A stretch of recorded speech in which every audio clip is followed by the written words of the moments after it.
आप सबों को जय मसीह की। परमेश्वर पिता को फिर से मैं धन्यवाद देता हूँ उसके उस क्रूस के प्यार के लिए जिसके द्वारा परमेश्वर ने इस नए दिन को दिखाया, इसलिए परमेश्वर को महिमा मिले। प्रियो, हम कल की सुबह जो परमेश्वर के वचन को सीख रहे थे अब्राहम के जीवन के बारे में, उसी वचन को फिर से हम आज की सुबह सीखेंगे। उत्पत्ति की पुस्तक 12 अध्याय उसका 15 पद। हमने कल उसको सीखा था कि अब्राहम का जीवन कैसा था और किस प्रकार से अब्राहम और उसके पत्नी के जीवन में समस्या आया। एक समय था प्रियो कि जब आप और मैं कल जो पद को पढ़ा आपने और मैंने, उसका 12 अध्याय उसके 15 पद को देखिए एक बार। यहाँ ऐसा लिखा है, और फिरौन के हाकिमों ने उसको देखकर फिरौन के सामने उसकी प्रशंसा की, इसलिए वह स्त्री फिरौन के घर में पहुंचाई गई। यहाँ पर हमने कल वही बातों को सीखा जब अब्राहम को जब परमेश्वर ने बुलाया और परमेश्वर अब्राहम के आवाज़ को सुनकर जब वह निकल रहा था, तो परमेश्वर के वचन में लिखा हुआ है कि जिस स्थान पर अब्राहम था उस स्थान में जब अकाल आया, तब अब्राहम उस अकाल के डर के कारण या उस अकाल से बचने के लिए अब्राहम क्या किया, मिस्र देश की ओर चला गया।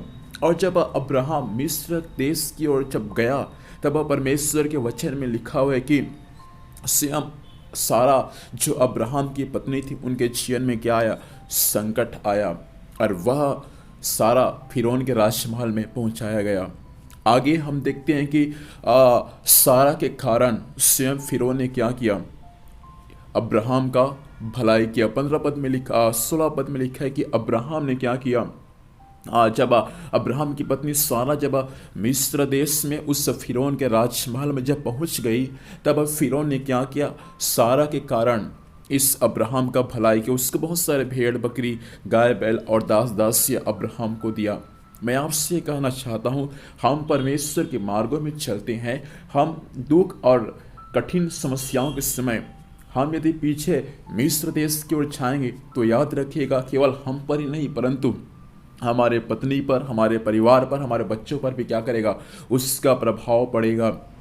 यहाँ पर अब्राहम जो उस अकाल के डर के कारण जब मिस्र देश की ओर छा रहा था, अब्राहम ने अपने पत्नी को कहा रास्ते में, वहाँ के लोग तुझको अपना पत्नी बनाने के लिए रख लेंगे और मुझको मार डालेंगे, लेकिन तू उनको कहना कि वह मेरा भाई है और मैं उनसे कहूँगा कि वे क्या है, मेरी बहन है, ताकि तेरे कारण क्या हो जाए, मेरा प्राण बच जाए।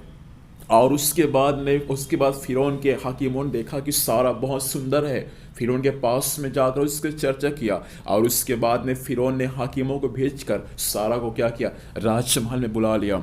और उसके बाद में स्वयं सारा के कारण फिरौन ने अब्राहम को बहुत सारा आशीष दिया, उसको भेड़ बकरी गाय बैल और दास दासियाँ दिया।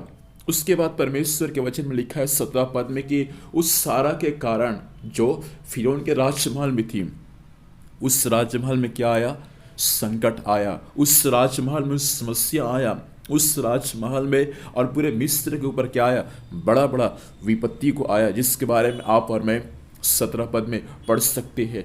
तो जब सारा के कारण जब उस मिस्र देश के ऊपर या उस राजमहल में जब विपत्ति आया, जब संकट आया, तब स्वयं फिरौन ने अब्राहम को बुलाकर कहा कि तूने मुझसे ऐसा क्यों बोला कि वह तेरी बहन है, जा तू इसको रख ले और यहाँ से क्या हो जा, विदा हो जा। और उसके बाद में 20 पद में लिखा है, और फिरौन ने अपने आदमियों को उसके विषय में आज्ञा दी और उन्होंने उसको और उसकी पत्नी को सब संपत्ति सहित जो उसकी थी विदा कर दिया। अब देखिए, मिस्र का जो राजा फिरौन था, उसने भी जब जान लिया कि वह अब्राहम की पत्नी है, तब उसको अपने पास में नहीं रखा, लेकिन अब्राहम को बुलाकर क्या कर दिया, उनको विदा कर दिया। और अब्राहम अपने धन संपत्ति को लेकर, अपने पत्नी को लेकर क्या हो गया, वहाँ से विदा हो गया।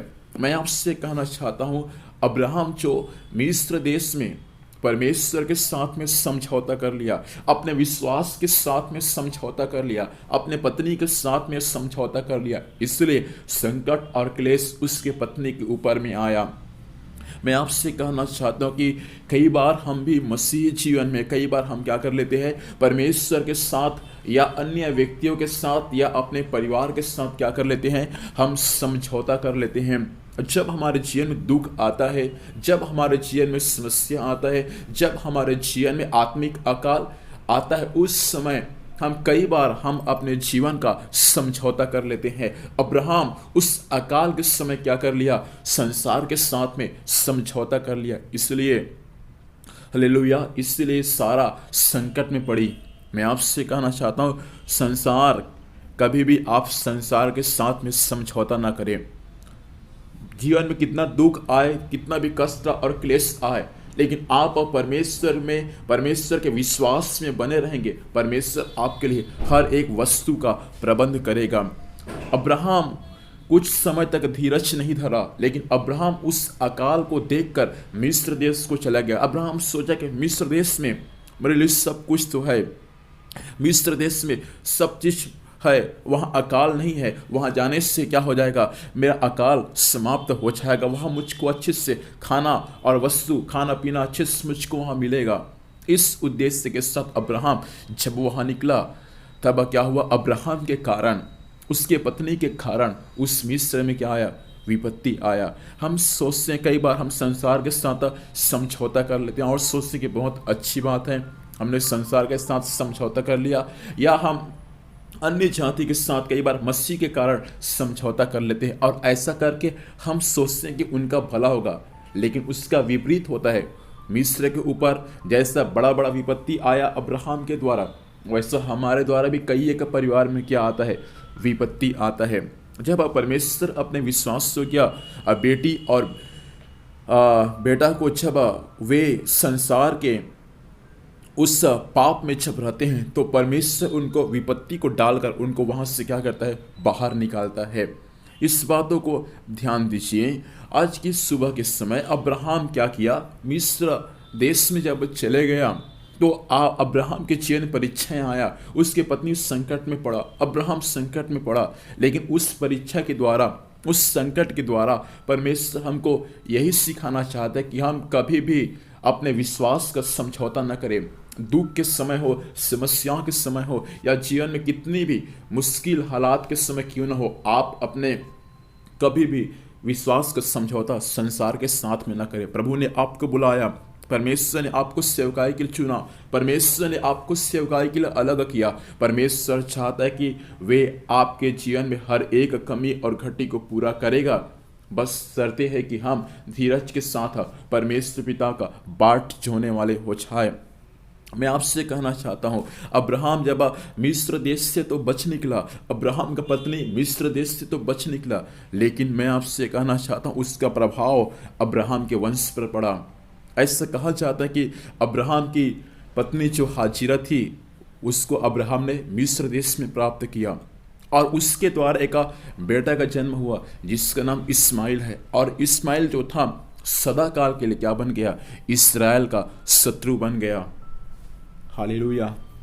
इस्माइल जो था वे सदा काल के लिए इस्राएल का शत्रु बच निकला। और आगे हम देखते हैं कि अब्राहम का भतीजा लूत भी क्या हो गया, उस मिस्र के पाप से पूरी तरह, हालांकि बाद में छुड़ाया गया, लेकिन मिस्र के पाप में क्या हो गया, वह लूत चला गया। मिस्र को चखने के बाद उसने मिस्र को क्या किया, अपने हृदय में बना के रखा। प्रिय परमेश्वर के लोगों, हम तो अपने पीछे, हम तो उस मिस्र से पीछे हट जाते हैं, लेकिन हमारे पीछे जो है, हमारे वंश जो है, वे उनके द्वारा क्या होते हैं, प्रभावित होते हैं। वे कभी भी उसमें से बाहर नहीं निकल पाएंगे। लेकिन परमेश्वर चाहता ऐसा हमारे जीवन पर है। तो आज हम प्रार्थना करें, परमेश्वर अनुग्रह दे कि मैं हर परिस्थिति में आप में बने रहूं और आप में आगे बढ़ता रहूं, ऐसा अनुग्रह प्रदान कर। आइए हम प्रार्थना करेंगे। सर्वशक्तिमान जीवित परमेश्वर, आपके जीवित वचन के लिए प्रभु हम आपको धन्यवाद देते हैं। वचन के अनुसार खुदावंत आपने सबों को आशीष दिया, हम आपको धन्यवाद देते हैं। पिताजी, हम कभी भी संसार के साथ समझौता न करें स्वामी, हमेशा आप पर विश्वास करके आप में आगे बढ़ने के लिए सहायता कर। आज के दिन भर समाज स्वर्गीय सुरक्षा दे, जाने आने में सहायता कर, हर कार्य यीशु मसीह के नाम से सफल होने पाए। आपने हर एक को आशीष दिया, धन्यवाद देते हैं। यीशु मसीह के नाम से पिताजी हम आशीष मांगते हैं, आमीन। प्रभु हम सबों को आशीष प्रदान करें। आप सबों को जय मसीह की। Praise the Lord.